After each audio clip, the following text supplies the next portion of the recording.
काळ महिन्यानुसार रामराज्य येणारच आहे. जसे पहाट होणे कुणी थांबवू शकत नाही, तसे रामराज्यरूपी हिंदू राष्ट्राचे निर्माण कुणीही थांबवू शकत नाही. रामराज्यरूपी हिंदू राष्ट्राची स्थापना होणार ही काळ्या दगडावरची रेघ आहे. रामराज्याचे आपल्याला साक्षीदार नाही तर साथीदार व्हायचं आहे. आपणही रामराज्यात राहण्यासाठी साधना करत धर्माचरणी बनलं पाहिजे. आजच्या भाषेत सांगायचे तर साधना हा रामराज्यात प्रवेश मिळवण्यासाठीचा परवाना आहे. सर्वोच्च प्रतीचा सतत टिकणारा आनंद केवळ साधनेनेच मिळतो.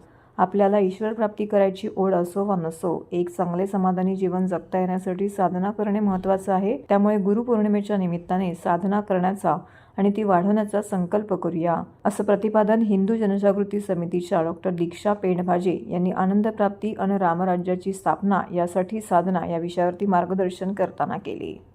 म्हणजेच रामराज्यरूपी हिंदू राष्ट्र येण्यासाठी आपत्काळ येणं हेही अटळ आहे. किंबहुना त्याला प्रारंभही झाला आहे. आपण सुद्धा गेले 3-4 वर्षापूर्वी करोनाच्या संदर्भातल्या घटना विश्वव्यापी किती सगळ्यांना त्रास झाला ते पाहिलं आहे, अनुभवलं सुद्धा असेल.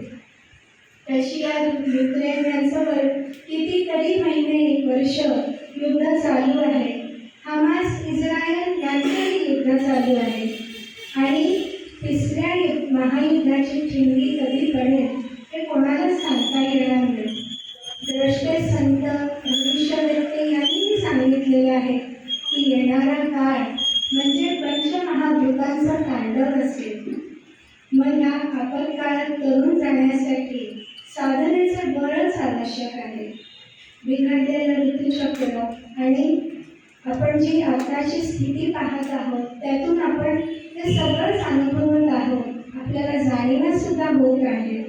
मागच्या या गुरुपौर्णिमेच्या निमित्ताने या आपत्काळात तरुण जाण्यासाठी ज्या आध्यात्मिक बळाची आपल्याला आवश्यकता आहे त्यासाठी आपण साधनेचा संकल्प करूया.